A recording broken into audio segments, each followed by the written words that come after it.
Hey everybody, it's Jason Blaha here. Today I want to talk to you guys a little bit about accessory exercises, what they are, concepts you need to use when selecting them. So let me put on my +5 out of weaponsmithing, work on skill at my crafting a little bit, and let's talk about this. Because the difference between primary exercises and accessory exercises or secondary exercises is important. And a lot of people ask things like, well, how do I select them? Because like I wrote a program, one of my programs out there only has 5 exercises. They're basic size and strength building exercises, and then I say add your own accessories. So that sort of stuff in a program really throws people off who aren't familiar with the concept. To put it simply, your primary exercises are your non-optional exercises, meaning the exercises that are the key pivotal exercises towards your personal goals. If you're a power lifter, the squat, bench, and the deadlift, because you do them in competition, they're not optional. You do them in competition. Olympic lifters, the Olympic lifts themselves, are not optional exercises. These are their primary exercises. Everything else they do is an accessory towards it that can help with them. And that's the way that you need to look at accessories. Accessories are exercises that facilitate improvements in the primary exercise, either in muscle size or motor patterns, that can't be achieved just by doing purely maybe more volume with the primary exercise, or because you're just tired of doing that much volume with the primary exercise. That's really the only reason they're there. Accessory exercises are always optional. They're generally not particularly useful unless you're addressing a weak point. Now, for most people, your isolation movement should fall under your accessory exercises. People say, well, what do you mean? I need curls for my biceps. No, you don't. People have built massive biceps without doing a single curl. Tons of people have. It's just not necessary. They're a nice benefit for someone who maybe needs more arm development. They're not getting enough from their chin-ups and stuff, but they're not an absolute requirement. Your basic primary exercises will put 90% of your size on you. Okay? 90 to 95% of the muscle that you build on your body, even if you do a lot of accessory work, is actually coming from your big compound movements. It is. The isolation movements are really, really secondary, and therefore that makes them optional. But your accessory movements in general need to be seen that way. These are the exercises that you could actually go a week or two without doing, and it wouldn't bother you. All right? Because they're not the primary drivers of your goals. Your primary exercises are the ones that you know that you have to do every week, every month. They're not optional. They need to be done. They're the ones that are giving you your primary results, most of the results towards your goals. When we start selecting accessory exercises, they are either there to continue to supplement a strong point or to remove a weak point. And again, it's to do so either through causing additional muscle growth or motor patterns, or extra exercise variation to help with injury prevention. For example, let's say we're doing primary push presses for your shoulder development. Like with any other exercise, you find that exercise variation can help with injury rates. If you did nothing but push press for overhead press, you would actually be at a slightly higher risk of injury if you don't include any other similar movement patterns ever. And the reason for that is that you can develop muscle weaknesses or get set into a given bar path, that if the bar drifts from that path, you might be weak through one of the planes of motion slightly outside of it. Again, specificity of training. You might be slightly weak through there and not have a completely balanced musculature. Something can snap and get injured because your technique messes up. If you were to add something in as simple as a standing dumbbell press, what happens?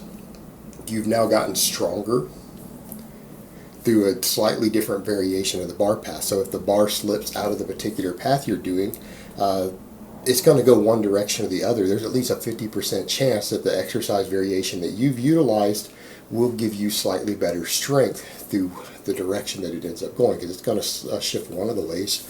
And you're going to correct possible muscle imbalances with overhead pressing through doing a slightly different variation of it.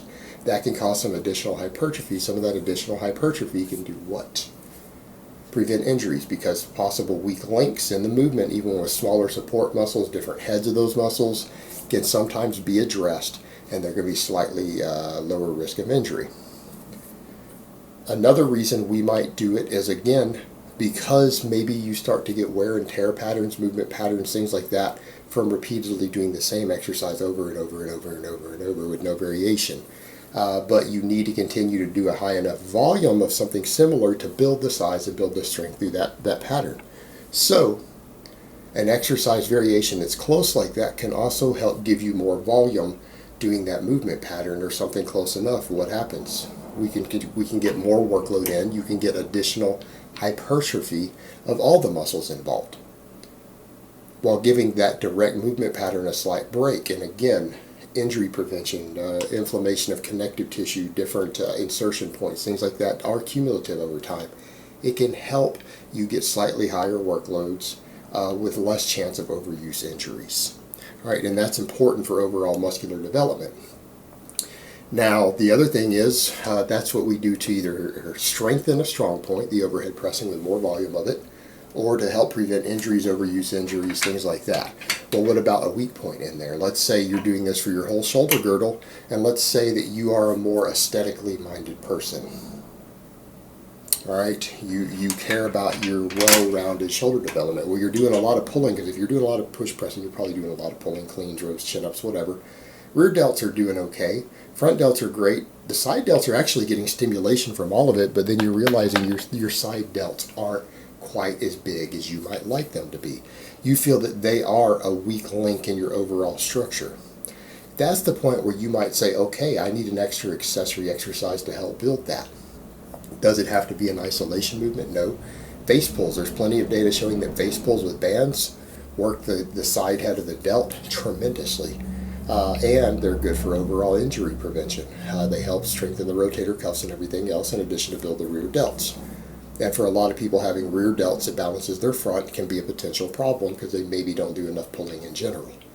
So you could add face pulls in with bands, and that would be an accessory movement to help balance out your whole shoulder girdle. It could be done for injury prevention, it could be done for performance, or in some cases done even for aesthetics, because you say, okay, this is an aesthetic weak point for me, this whole area, side, rear delt, let me do that. Your other option would be to just say, okay, this is a weak link, I don't want to add another compound because I'm using overall too much fatigue. This is where isolation movements actually have a place. All right, if you're using isolation movements for any other reason, you really are being inefficient with your time. You're not getting the most out of your workouts. But in this case, you look at it and say, I'm doing so many big compounds that involve my shoulder girdle, it's struggling to recover. I don't want to add another exercise or 3 or 4 more sets a week of another big heavy compound that subjects my shoulder girdle to anything. So I don't want to add a bunch of upright rows or anything. But my side delt is lagging, and that's what case you might say, okay, I need to do some side laterals. I need to either take a dumbbell or a cable and directly focus on just that one muscle so that I'm adding minimal overall fatigue that I have to recover from in that area and still addressing a weak point. So when you're picking accessory movements, that's where isolation movements really come in. When you're looking at a whole area going, I still have a lagging muscle somewhere in this set of muscle groups that I can tell needs to either be brought up for aesthetic reasons, for performance reasons, because some of these smaller muscles can inhibit performance, and direct isolation work to bring them up can actually improve your primary lift sometimes. Not always, and it's not that common for that to be the case. Less than 50% of the time is an isolation movement going to directly improve your performance. However, if that muscle is the weak link in your chain, directly isolating it without adding a large amount of additional fatigue, because we all have a maximum recoverable fatigue and maximum recoverable volume that we can handle, that's when we step in and say, all right, this isolation movement can sort the problem out while minimizing overall fatigue. The problem that becomes is that when people say, okay, I'm going to isolate every muscle involved in this, when they're doing tons and tons of overhead pressing to say I need to isolate, and pulling, to say, well, I need to isolate all 3 heads of the delt and do an isolation movement for my triceps. That's the bodybuilder approach of throwing everything at the kitchen sink at a muscle. And quite frankly, if you're not hammering down larger doses of gear, I'm not saying it doesn't work, I'm saying it's slower. It requires you to spend more time in the gym, and it will cause you to gain less overall muscle mass with more hours spent actually training. I mean, you're free to do whatever you want. You're free to approach it any way that you want, but it's not the most efficient use. It doesn't make good use of time economy. So again, what you would generally do is if you have a legitimate weak link, whether it's a bicep, a side delt, your hamstring, whatever it happens to be, isolating it, putting a serious focus on isolation movements becomes useful when you're saying, look, I'm at the limit of the amount of big heavy compounds I can recover from. Because I mean, anyone who thinks that a curl will build a bigger bicep than a weighted chin up is ignorant. It can't, it won't. But when you're at your limit of knowing that you need your biceps to grow faster than they are, and you can't do any more big compounds because you are hitting that wall to where you can't add any more in. It's a volume problem for you. It's a recovery problem. That's when you come in and say, well, curls can sort this problem out. Curls can sort this problem out without adding any significant additional fatigue that I have to recover from, because it's relatively easy to recover from 5 sets of curls or 5 sets of lateral raises every week. It just isn't that significant, other than maybe at the localized level of connective tissue. So that's the point to where an isolation movement becomes an actual intelligent and useful accessory movement. Most of your accessory movements should be geared towards being bigger compound movements that address the specific weak points in your strength chain or the hypertrophy end.